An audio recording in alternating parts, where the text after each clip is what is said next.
Okay, so welcome back. Do you have the hardware set up for our tensor processing unit from Tenstorrent? It's our wormhole. Uh, Development environment is working now. We can access the hardware, but the thing is that what do we do with it? So we're going to actually start to learn how to program with our wormhole in the next series of videos. Um, it's I'm going to try to make it, I guess, useful.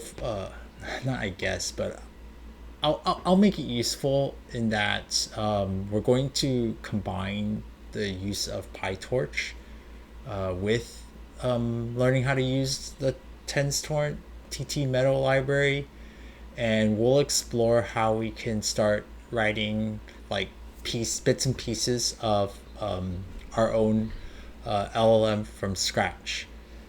And so it's going to be a bit rough because I'm also learning as I go. Of course, we're going to be doing our usual like real time problem solving and documentation reading in these videos. So I'm going to try not to cut too much out. I only cut out stuff that has me just kind of like monkeying around, leading to nowhere. But I do want to keep most of the problem solving in these videos because we're learning something really new here. As you can hear, like from the background noise, even the card itself doesn't even have like fan control built into the drivers. So we're in the cutting edge right now, and let's try to learn something at that cutting edge. Yeah. So first things first. Since we're going to be doing some coding, and we're going to be also learning like PyTorch and all these other things at once. I like to be prepared.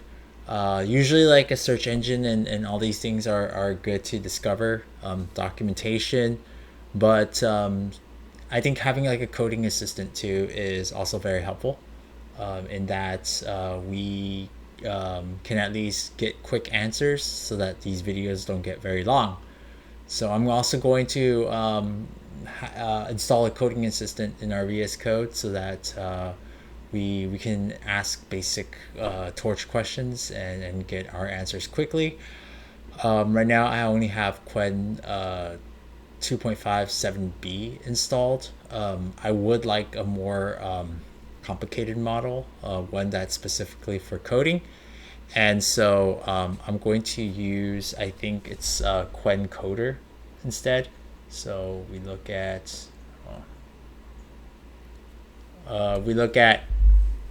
Quen 2.5 Coder. There's a Coder version of the Quen model. So let's go to Hugging Face. Yeah. So we have a coding version of Quen 2.5. I think it's pretty good. So we can use our 14 billion parameter model.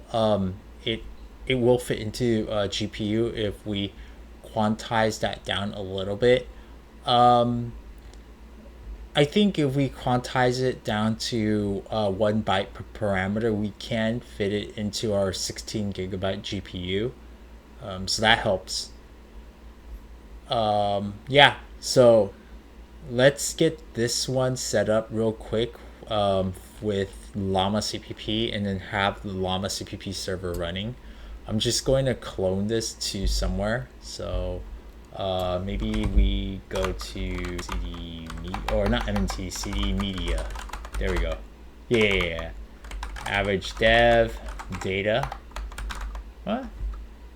Come on. We're mounted, right? Yeah, we're mounted. Where are we at? Ah, weird. It just didn't mount in time for some reason. Anyway, So we're gonna clone. We're just gonna clone the model here. We could use our DeepSeek, but it's gonna use up all the RAM. I just want something that is like I'm actually able to just do something quick with. So I think this is like the best thing that we have. So let's just clone that, and then when that's done, we'll quantize it, and then we'll run llama CPP. So I also just realized, since we are just in the middle of cloning everything, we might as well just read this model card in Hugging Face for Quen Coder, so that we know what we're getting ourselves into. So this is the instruct model. This is going to be good for chatting with our LLM. It's like fine-tuned. So Quen 2.5 is like the base model. Coder means that it's fine. This base model is fine-tuned for coding.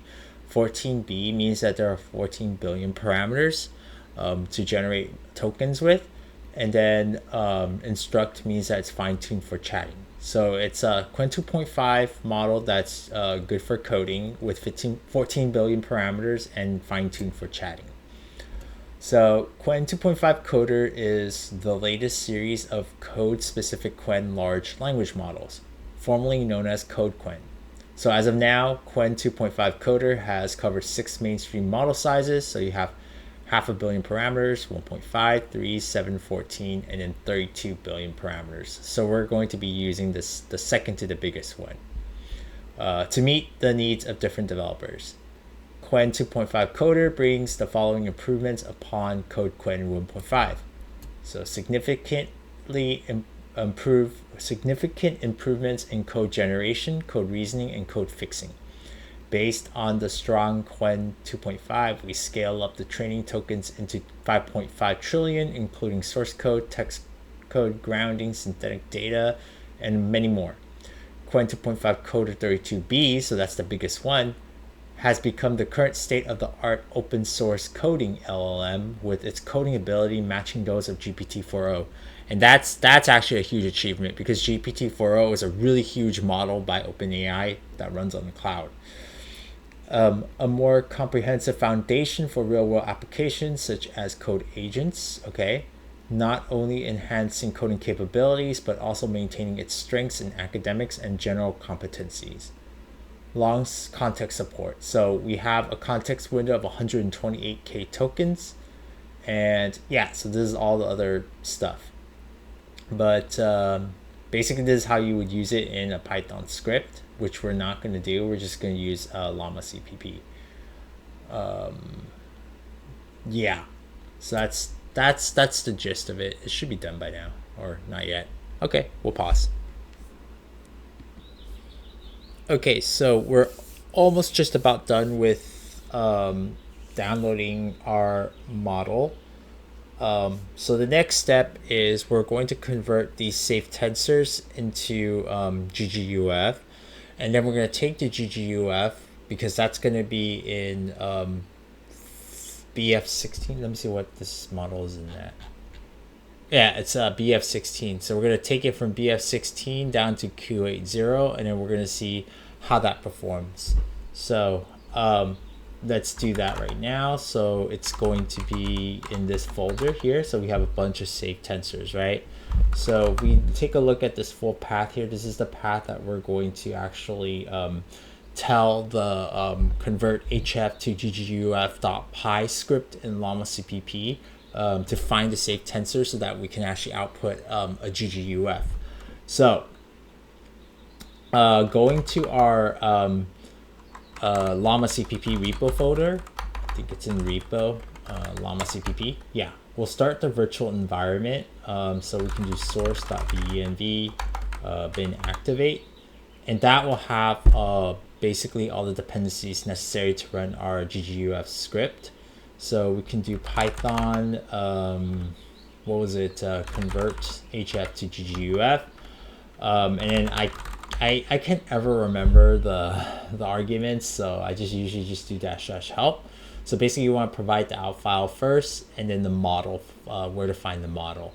So that's about it, really. So you can do that out file. So that's gonna be let's put it into let's put it into home.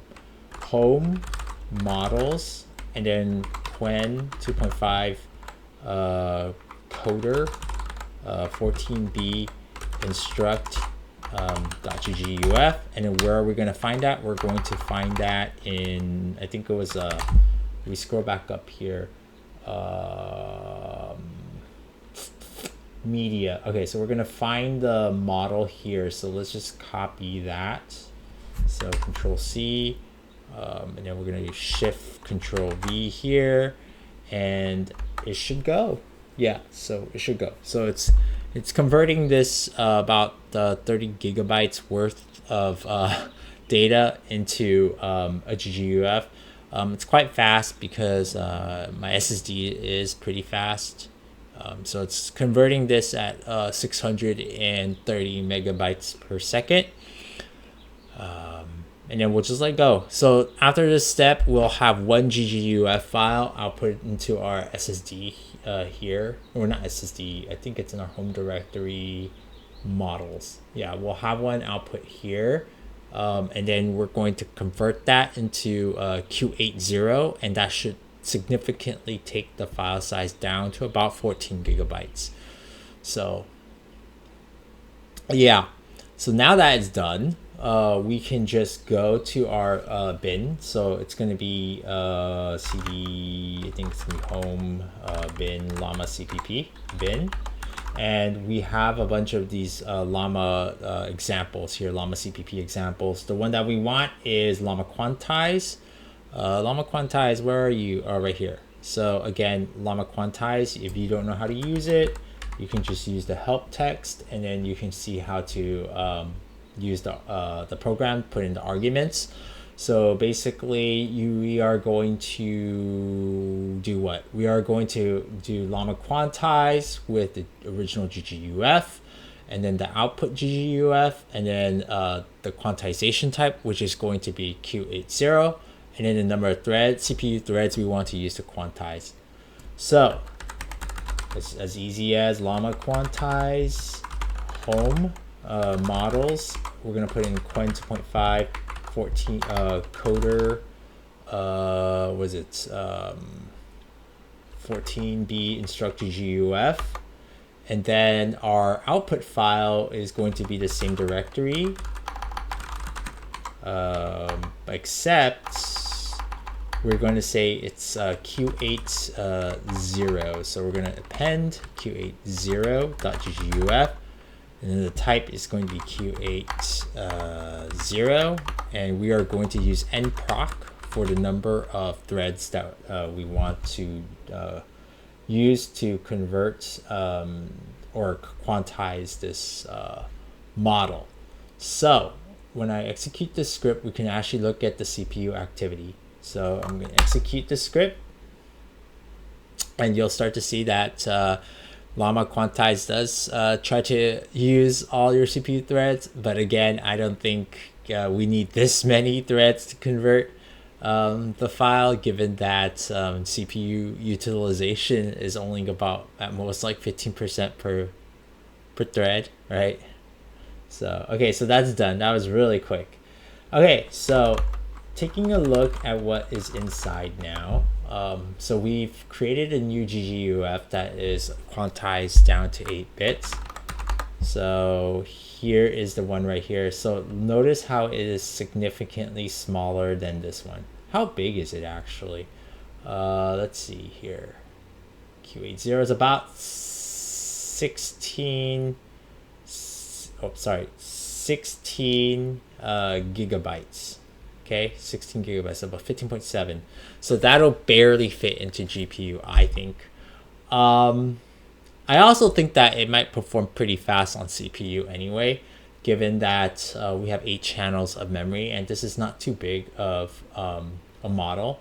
But also, what I want to do is I also want to create a Q6K version of this, just so that in case if I can't fit it into GPU, I have a slightly smaller model I can use.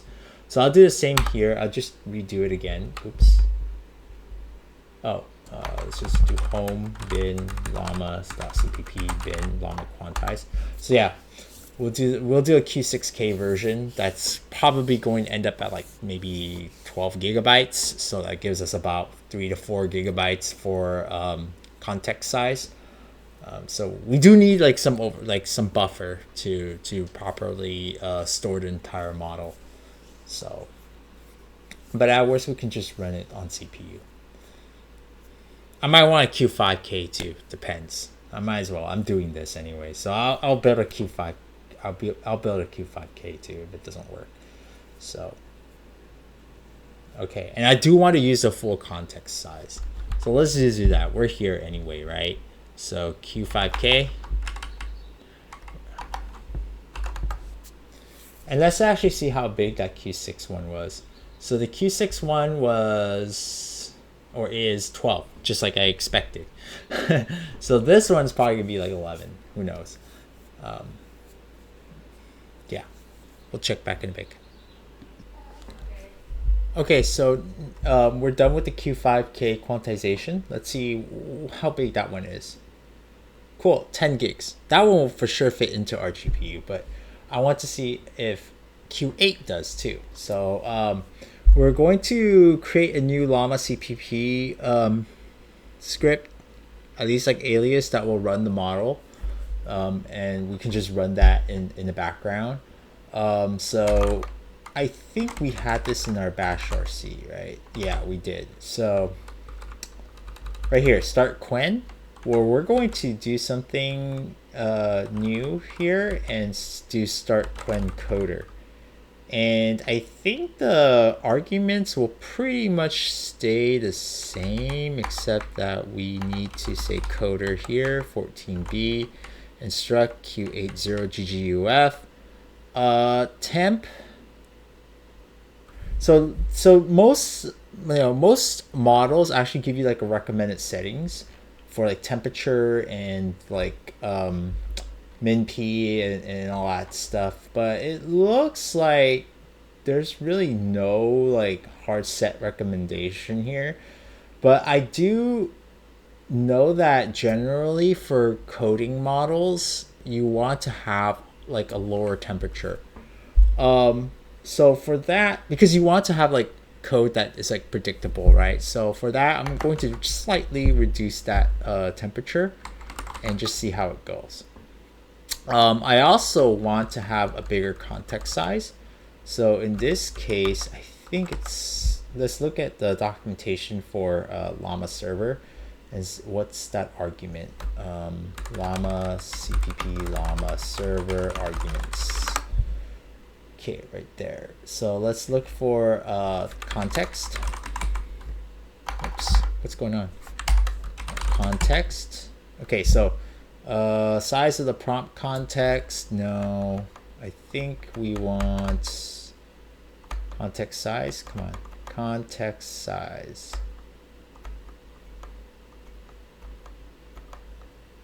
I think it's this one. -C. Size of the prompt context, which is going to be -C, and then the number of CPU threads we want is, oh, we also want the cache type too, just to save some memory. So yeah, and then we want to offload to GPU. So let's do that first. So it's gonna be -C. We want the full context, so about 128K, and then we also want to offload everything to GPU. I usually just pick a big number for the number of layers to offload to GPU, and GL99 is fine. And then there's actually a -T too for CPU thread.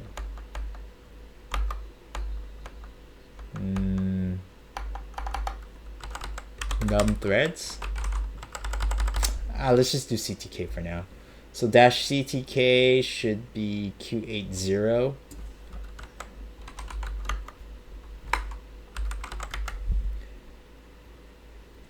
I think that's CTK. There we go. Yeah, Q80 is fine. Okay, and then one more thing we want is we want to put this in real time, I guess. So prio, it's gonna be in real time. And then what else do we have here to make things better? Threads, we'll just use, let's say 20 threads. So dash d 20. And then I think that's it. That's all that's necessary. So now I can do start quen coder. So yeah, so this is failed to allocate CUDA buffer, right? So it's out of memory. So I don't have enough memory to do that, at least for this size of context. So I'm gonna go down one because I've made many versions of this model. So I'm gonna do Q6K and see what happens. So run that again. So that's way too big, right? So let's try going down to Q5K. So bummer, but it's okay. And then if that still doesn't work, we're going to have to do something called no KV offload, which will then not use a GPU for like the KV cache. It'll use memory. It'll use our memory instead, which we have plenty of. So okay, so that's still too much, right? So wait, but then here we have what possible training context overflow, because we need to set something to here. I think once we had something, it was like yarn rope scaling, which I don't want to do anyway. Oh, okay. Yeah, processing long text. So it's set up to 32K tokens. We utilize yarn, a technique for enhancing model length extrapolation, ensuring optimal performance on lengthy text. Do you think we'll actually really need that? I've actually done 32K context before, and it's actually quite long. So maybe for now, not to complicate things, let's just do 32K context, and then maybe that will allow us to upgrade ourselves back to Q6K, since there's going to be less context necessary. So let's do that. Let's change this to 32768, and then let's see. I think it'll fit this time. Oh no, it's not. Okay, so now let's not put context in GPU memory. Let's do something called no KV offload. So it's called no KV offload, and then let's see if we can fit things now. So okay, so for sure that works, right? So I wonder actually how much GPU memory we're using now, given that we've offloaded a lot of the KV cache out. So 12 gigs, we're already pushing. So I'm happy with this. This is good. So this is where our model is going to sit at, and then basically let's modify our continue configuration. How do I do this? Let's do. I think it's. Where is it? Where do we set the settings? Come on. Let's set it here, local assistant. There we go. So let's call this 14B coder. Okay, Quen 2.5 coder 14B. Okay, so now this thing should be updated, and we can say hi, and let's see what happens. Hi. Great. Write me a C program to sort an array of integers. Okay. It decides to do bubble sort for whatever reason, but we're there. Okay, so now we're set up for coding, at least for any easy PyTorch questions, right? So, do you know anything about PyTorch? Okay, So it does know some stuff. We'll see how this goes, and if it's still not good enough, we're gonna up it a little and use retrieval augmented generation, or RAG, on Torch documents and see how well it does there. So this is way too wordy. Whatever. So next is our Tenstorrent development environment. So previously we had set up our development environment for like developing on ttmetal, which is the high level library, kind of like something that works with Torch to offload tensors to the Tenstorrent hardware to compute, kind of like what you would do with CUDA, right, in PyTorch. But we want to actually use the library for like an SDK. We want to use the SDK that's already been built. We've built that, but I just want to show you guys how you would do it if you don't want to build the Tenstorrent ttmetal library. So if we go back to the Tenstorrent Git repo, so ttmetal GitHub, if you kind of scroll down a little bit, you'll see that there is a releases here. So I think last time we downloaded something that was related to 0.57. I think we checked out that branch. So we can actually download the wheel file and install that to your virtual environment, and you can actually work with it. So I want to show you how you would take this approach, and I think it will be the approach that we're going to be using for the next few projects that we're going to do to learn how to use ttmetal. So let's download that wheel file, okay? And then that's going to be in our downloads folder. So how we usually do this is, let me just bring back a terminal window, is we can actually, you know what, let's go here. So we are already in our average dev repo, I think. No, we're not. Let's open up our average dev repo. Okay. Projects, Python, just Python, yeah. And then let's make a new folder called TT Sandbox, ttnn sandbox. Okay, so that's the library. ttmetal is like the CUDA. ttnn is like the stuff that uses ttmetal. So let's open that, and this is gonna be our new our new workspace, right? And basically, I can just use the terminal here. I want to create a virtual environment immediately. Well, not immediately. Let's actually add a git ignore first. So we do npx git ignore, and let's add a git ignore file for Python. Okay, so that's like step one. And then step two is let's actually create a new virtual environment. And our virtual environment is going to be running Python 3.10. So if I create a virtual environment here with our command palette, I can say I want a virtual environment here. I want to use Python 3.10 because that's the recommended version for ttnn, and that's our wheel file. If you go back to our downloads, so I'm gonna ls downloads here. You'll notice that taking a look, I'm not sure, it's kind of small, not flash attention. Where am I at? Oh, ttnn. You see how it's a CP310? So it's for 310, right?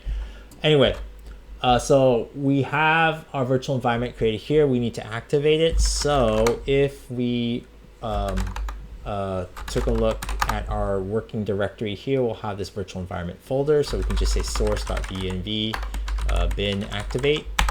And that activates our virtual environment. Therefore, we can start installing some dependencies. Okay, so dependencies, what do we need? Well, we can just start off by installing our ttnn library. So since it's a wheel file, it's just a simple pip install that wheel file. So we could do pip install and then go to our downloads directory and then select that ttnn file, wheel file, and then we just pip install this way into our virtual environment.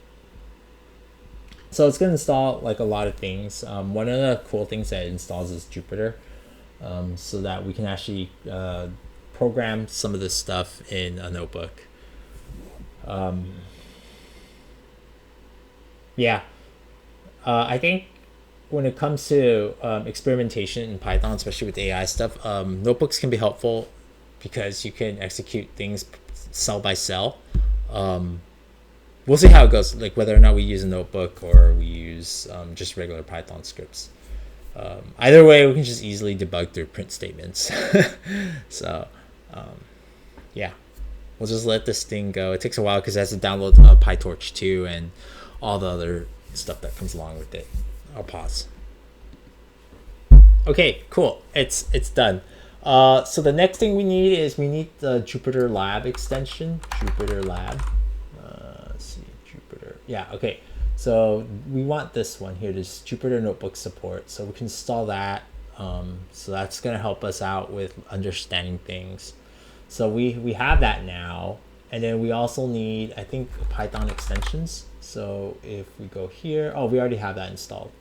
Cool. So we're pretty much ready. So let's actually create a new folder called Notebooks.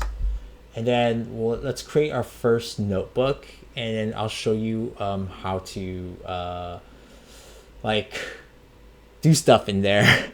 So command palette again, right? Control-Shift-P, and then you type Jupyter. You'll see that you can create a new notebook. So right here, create new Jupyter notebook, and you hit enter here. You have a new notebook. I'll just save this right away. I'm going to save it into our notebooks folder, and I'll say, I'll rename this to matrix multiplication. Okay. 01 matrix multiplication dot ipynb. So if I hit save right here, we have ability to now write some code. However, let me just collapse this. Now, how do I do this? Make this go down. Here, let's do this. Okay.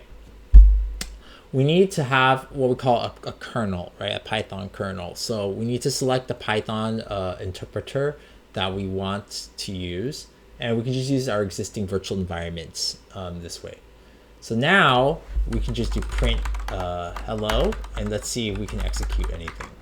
So we type some code into what we call a cell, and we just use Shift Enter, and we'll see like the output here is hello. We can also use markdown. So if I deselect a cell and type M, we can turn this into like a markdown cell. Title here, some text here. So that's good for us to have some documentation for ourselves, right? We're going to be writing some documentation to help us remind stuff. It's good for like pseudocode and things like that. So I hope everyone can see this because I've made the text big enough for that. Maybe I don't really. Is there a way to just hide this toggles? Okay, we can just toggle this to bring this up to, do our git commits and so on. Okay, and then we'll toggle this side if we want to talk to our LLM. Cool. So we're doing this all locally now. All right. So we're set for action now. So what's our first thing? Well, let's actually do this. Let's go to the ttnn basic examples. Okay, so let's do a basic example. So basic examples. So using ttnn. These basic snippets currently work on Grayscale only. We are working on updating the API for other architectures like Wormhole. Yeah, but some of them do work. So let's just pretend that it does. So first thing is we want to learn how to convert any PyTorch tensor, like any array, into something that the ttnn library understands. It has its own thing too. As you can see here, like a torch tensor is a 32-bit floating point tensor, and then ttnn needs to read this in as a block float or bfloat 16 for the hardware. And so every time we create a tensor and we want to like move it from like CPU memory to I guess Tenstorrent memory, let's just call it 10.6, right? So these CPUs inside the Tenstorrent Wormhole cards, they're RISC-V CPUs. They're called 10.6 cores. So we're gonna be able to take tensors created in PyTorch that are sitting in CPU memory, and we're going to create tensors that could be understood by the 10.6 cores, and then move them into the 10.6 cores memories. But that's after. Let's just do that conversion first. So it's pretty easy, right? So we just like basically create a torch tensor, and then we do ttnn from torch, right? Given the torch input tensor here that we've created, and then specify the data type that we want to create it for, and then we'll just get back a tensor that is readable by the 10.6 cores. And then we also could convert it back. So we can use ttnn.toTorch that will convert back a 10.6 tensor to a torch tensor, essentially. Cool. So let's just do that real quick. So let's see here. Let's just delete this, and then we'll just add a code cell, right? So first things first, we had to import torch, and then we had to also import ttnn, okay? So if we execute that, see that we're actually importing stuff. The log shows it here. What we can also do now is we can create a tensor. So we can say torch tensor, torch tensor A, right? Is going to be torch.tensor, and then we'll just give it some data. So we can say it's maybe 1, 2, 3, okay? And then actually let's do something better. Let's do something more substantial. So 10, 12, 33. Okay, something that's easier to see, that it's not like an index or anything like that. We want to confuse ourselves or reduce the chances of us confusing ourselves. And then we can say ttnn tensor A is going to be ttnn from torch. Okay, we're going to provide the torch tensor A, and then we're going to provide that D type. So we can do ttnn bfloat 16. Okay. Oops. Okay. So for here, we should have provided a D type too, but I think by default, it's already going to be float 32, but let's just do it anyway. Okay. So now we have this. So we can print out the ttnn tensor A and see what we get. It should be this about the same thing as the torch tensor A. So shift enter, we'll see here that ttnn tensor A is really indeed a ttnn tensor type with 10.0000, 12.0000, 33.000. Interestingly enough, you get other properties with this ttnn.tensor. You'll have the shape, and then you also have the data type. And then here's the important part that we'll learn later is layout. So ttnn with 10.6 tensors have two layouts that it uses. One is called row major, and the other one's called tile. And whenever you operate on hardware, on the 10.6 hardware, you're going to have to make sure that your tensors most of the time will be in tile layout, because that's how the memory, like the natural memory layout of the hardware is really like. So I forgot what the term was for layout for torch tensors. It's like I think it's like sliding or something like that, but definitely one thing to remember is that the ttnn tensors are different in terms of memory layout. Okay, so we're able to create that now. So what do we want to do here? Well, we want to create another tensor, right? So the goal here is to do some matrix multiplication. So we can do the same thing here. So torch tensor B, okay, is going to be torch.tensor. Okay, now D type is going to be torch.float32.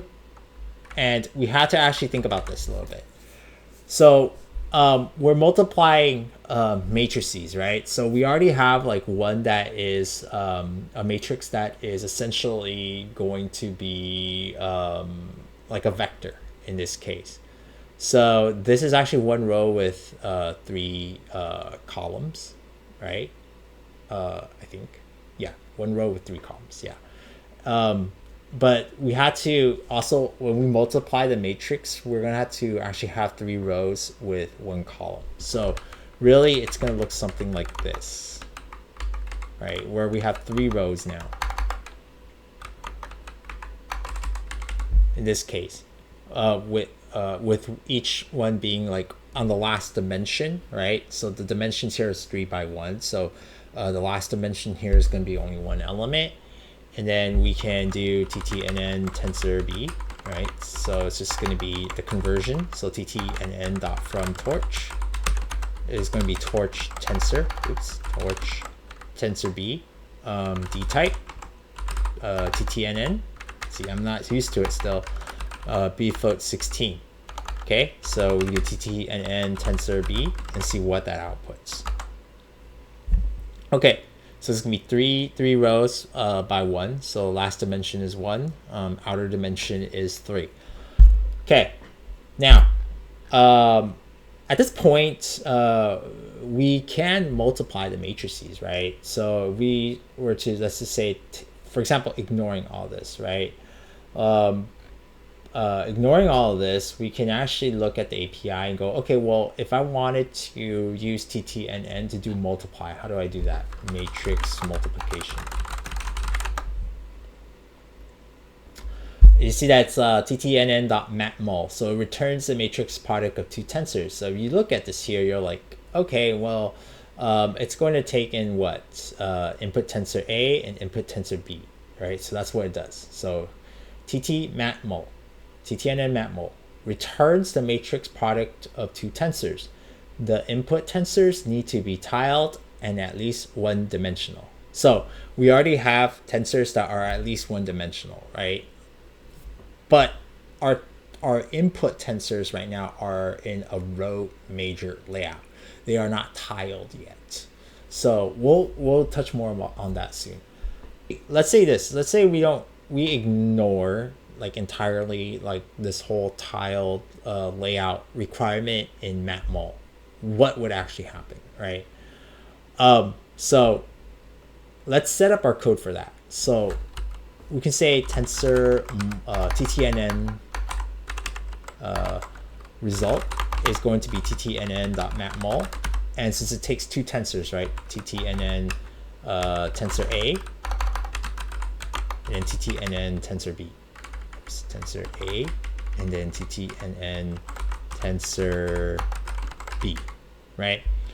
And we'll just do ttnn result. So this is like our nature here is to just do this, to multiply 2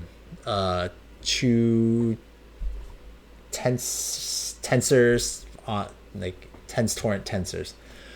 You know what? Going forward, I'll just say ttnn tensors, right? So that's our nature. So we expect to multiply 2 ttnn tensors with ttnn matmul, and we'll get ttnn result, right? So like, what happens here? Well, there's actually 2 things that happen. Or first obvious thing here is that you'll get this error message here that says cannot get the device from a tensor with host storage. Okay. So here's the thing here. I discovered that you can't use any of these APIs without actually having to send the tensors to hardware first. Okay, so we actually had to send these tensors to the device for these multiplies or any sort of math on the tensors to actually work. So that's where the other part of the tutorial for converting tensors come in.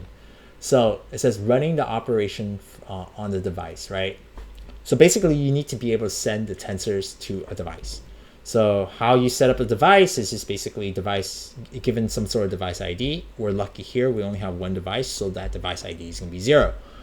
So we're going to open the device with ttnn open device, give them the device ID, we'll get back the device itself.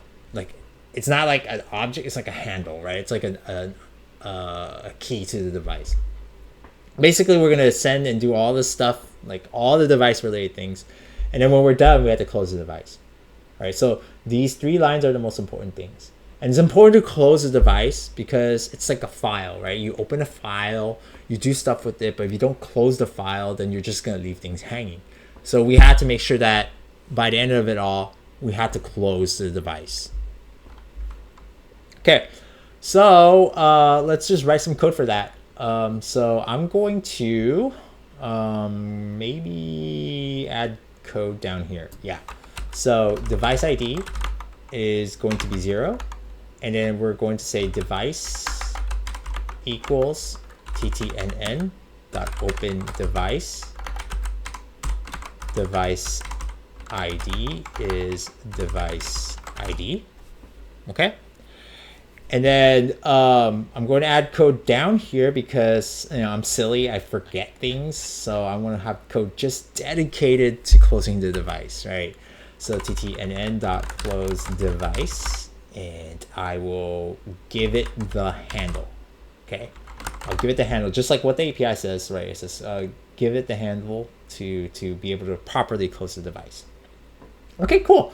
So, so at this point, it's like, all right, well, I have the device. Now I need to send this stuff to the device, right? So how do I send things to the device? Send these tensors to the device by going using some sort of API called where is it?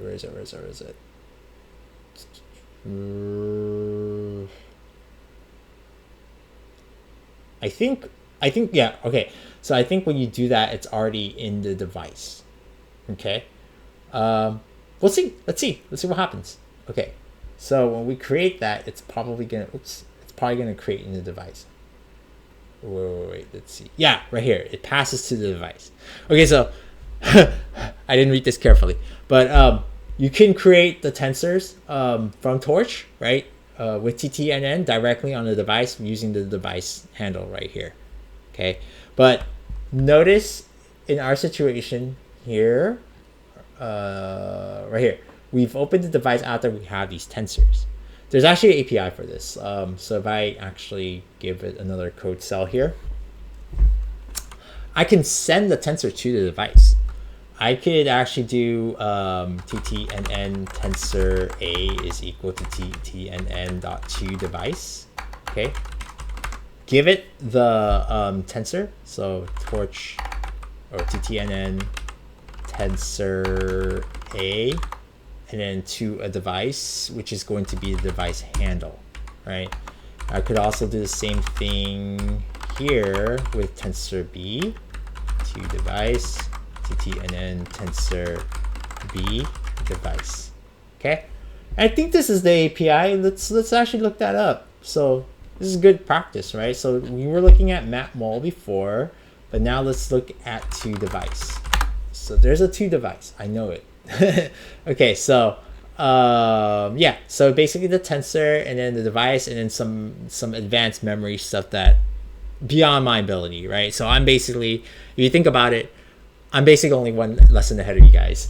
So okay, so yeah, let's do that. Let's send it to the device once we've opened it, and then let's try matmul now. So here's what we've done so far. We've created tensors, okay? And then we're going to open the device. We're going to send those tensors to the device. And then we're going to matmul. And then we're going to get a result, right? And then we're going to close the device. And let's see what happens. So just to repeat what we've done here, we're going to create our tensors. And then we're going to open the device. And if all goes well, you'll see that you'll have some logging here that will tell you that a device is now open. Okay. So I'm going to send stuff to the device, which worked right here. It says good, 0.0 seconds. And then I'm going to matmul. So right now our error is cannot get the device from a tensor with host storage. But if we execute it again, technically these tensors are now in device storage, not host storage anymore. Host storage means that we are using CPU memory. But we're not doing that anymore. We didn't close the device. Uh-oh. Restart kernel. Okay, so that's what happens when you don't restart or close the device. Okay, so let's do it all over again. Okay, so we had a bug where I didn't realize that I didn't specify. I don't know why it took me so long to realize that, but we didn't create our tensors correctly. I wanted a 1 row by 3, and I don't know why I did it that way, but it's okay. So we've opened the device again, and now I get what I really want to show you guys. So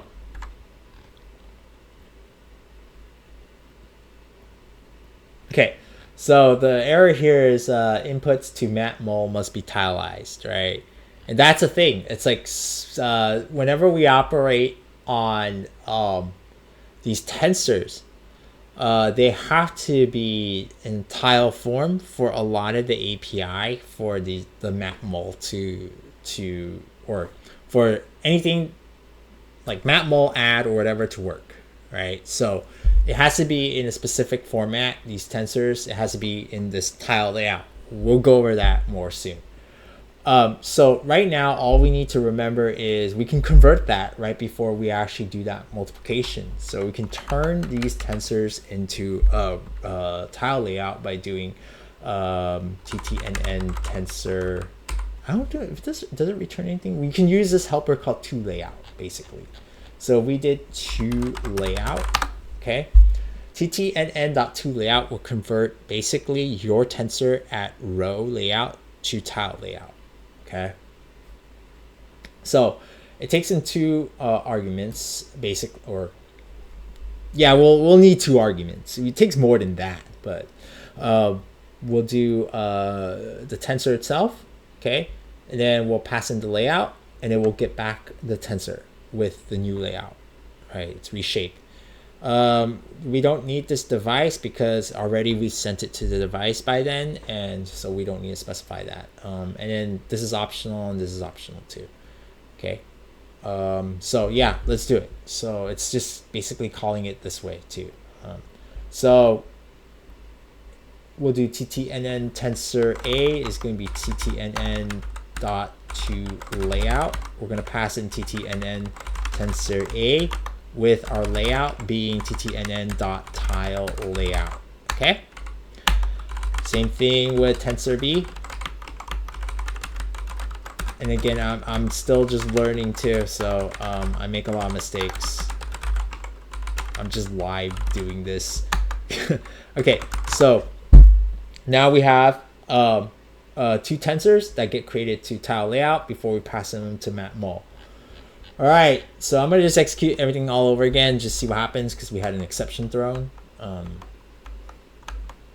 So we'll create all that, and we'll execute our matrix multiplication, and we'll just close the device right away. Anyway, so if we actually look at the output, we actually get a new output, right? Tensor is going to be 1336, okay, with the shape of 1 row, 1 column, okay? Tile layout.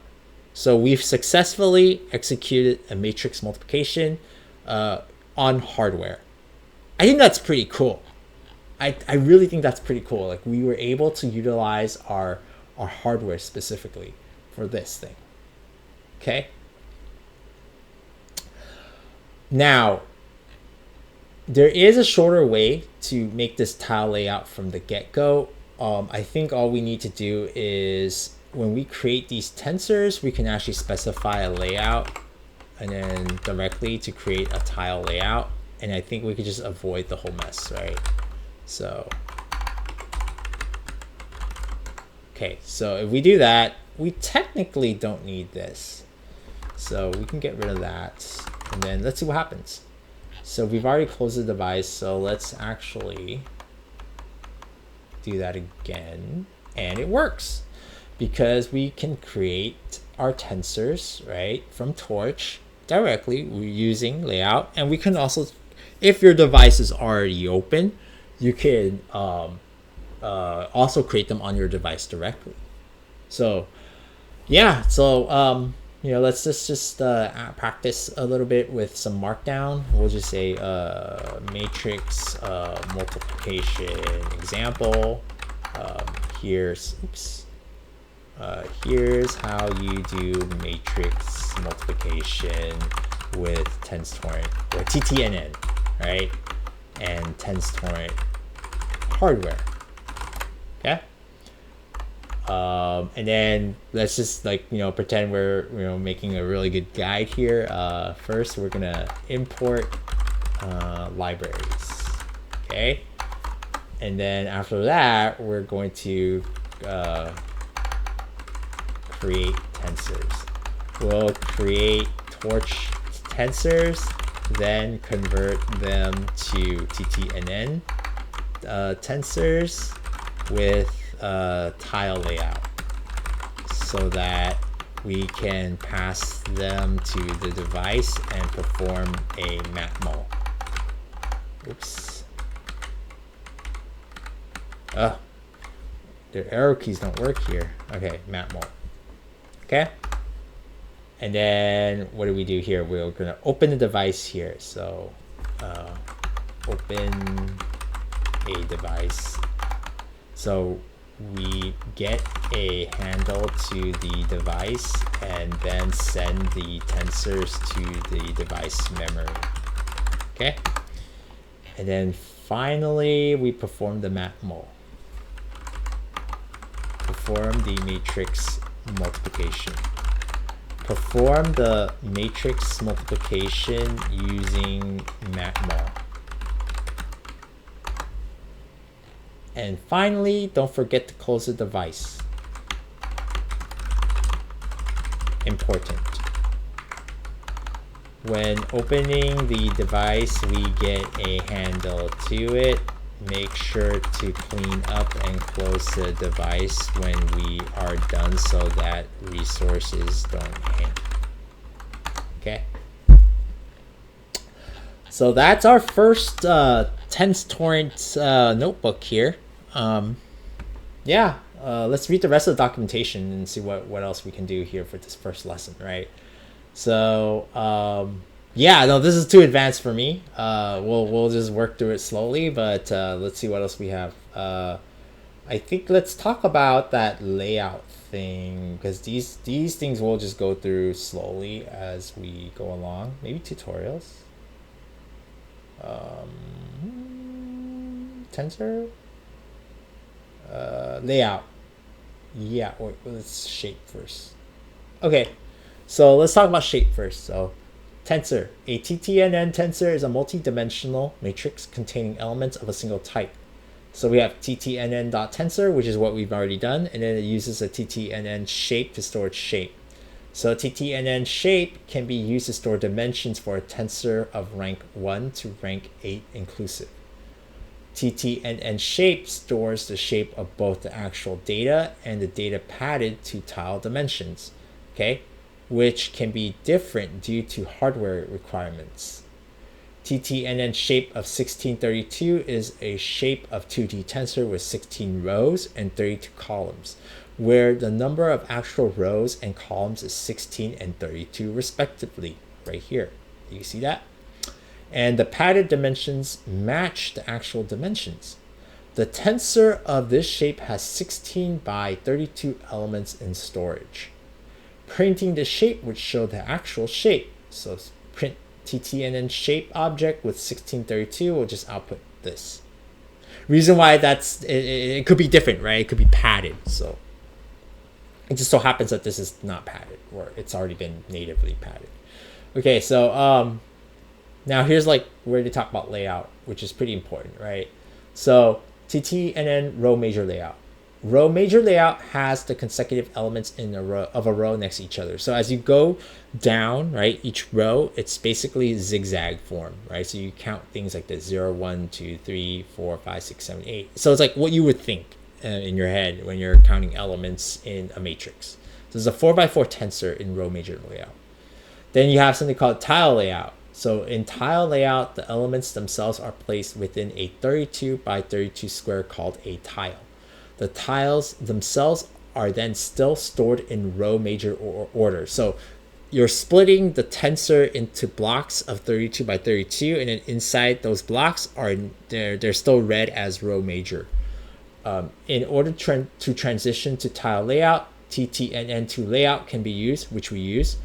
When the height or width of a tensor are not divisible by 32, this ttnn2 layout will automatically pad so that it fits well. So this is a 4x4 tensor stored using 2x2 tiles. So just this is for sake of example. In the real world, tensors can only have 32 by 32 tiles. If it's smaller, it's just gonna be padded. Okay, so that's the difference between row major and tile layout. Then you have like data types here. Basically, ttnn supports uint 16, uint 32, float 32, b float 16, b float 16, ab. So ttnn tensors uses a minimum of 4 bytes to store a row of the tensor in ttnn row major layout on a device. Okay, so 4 bytes minimum.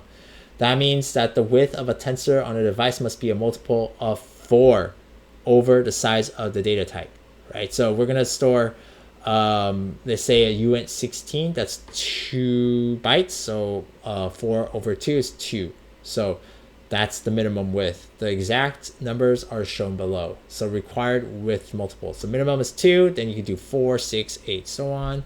uint 32 is going to be 1. So that's very convenient, right? Float 32 is 1, b float 16 is 2, and then b float 8b is 32, but it's a special case.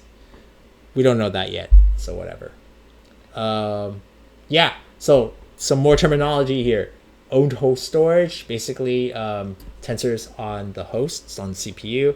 Borrowed host storage, basically this buffer of the tensor on the host is on the host, so it's still on CPU, but it's the tensor in memory is if you're converting it from Torch, it's using basically the same elements as Torch. So you change the Torch tensor element, you're going to change the ttnn tensor too. And then device storage is basically you're copying that into the device. To advance now. Yeah, let's come to this when we need to. So this will be our home, okay, going forward. And I just want to get this client development environment working today by just simply going through some of the patterns that we'll be using going forward in new videos. So yeah, that's it for today. Let's do more of this next time. Thanks.